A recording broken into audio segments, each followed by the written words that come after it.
Hi అండి, అందరూ బాగున్నారా? Welcome back to my channel ఆరుశ్రేణి.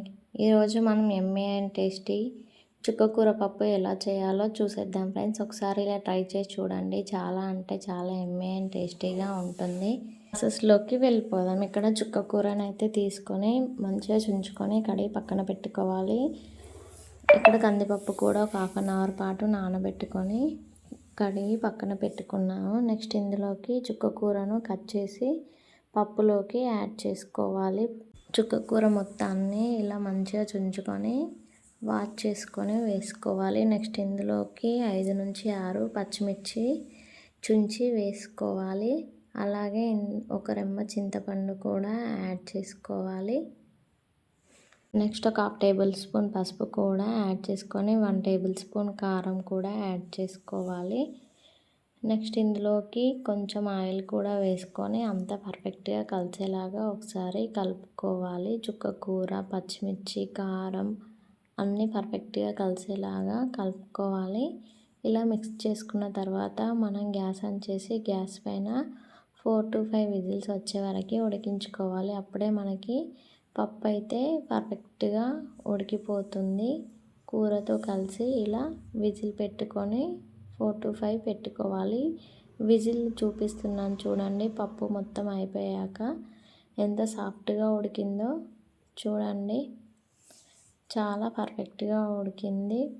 ఇక్కడ మీరు ఇది కావాలంటే ఇలా ఉంచుకోవచ్చు, లేకపోతే పప్పు గుత్తితో లేకపోతే గరిటెతో స్మాష్ చేసుకోవచ్చు. నెక్స్ట్ ఇందులోకి సాల్ట్ యాడ్ చేసుకోవాలి. మీ రుచికి తగ్గట్టుగా సాల్ట్ యాడ్ చేసుకొని అంతా ఒకసారి పర్ఫెక్ట్గా కలిసేలాగా కలుపుకొని పక్కన పెట్టుకోవాలి.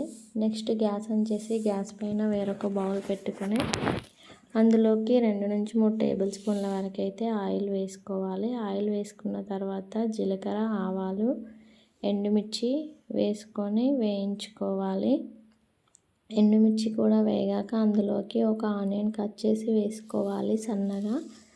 ఆనియన్ మగ్గే వరకు మగ్గించుకోవాలి. లైట్ గోల్డెన్ బ్రౌన్ కలర్ వచ్చే వరకు ఆనియన్ ఇలా వేసుకోవడం వల్ల ఫ్లేవర్ అయితే చాలా బాగుంటుంది.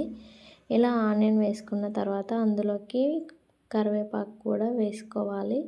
కరివేపాకు కూడా వేసుకొని అంత పర్ఫెక్ట్గా కలిసేలాగా కలుపుకొని ఆనియన్ని మగ్గించుకోవాలి. నేను మగ్గాక 1 టేబుల్ స్పూన్ వరకు పసుపు యాడ్ చేసుకొని అంతా పర్ఫెక్ట్గా కలిసేలాగా కలుపుకోవాలి. ఇక్కడ మనకి పోపు అయితే రెడీ అయిపోయింది చూడండి. ఇలా పోపు వేగిన తర్వాత ఇందులోకి మనం ముందుగా ఉడికించి పెట్టుకున్న చుక్కకూర పప్పుని మొత్తాన్ని ఇందులోకి వేసుకొని ఒక 5 మినిట్స్ వరకు పోపు చుక్కకూర పప్పు మొత్తం ఉడికే వరకు ఉడికించుకోవాలి.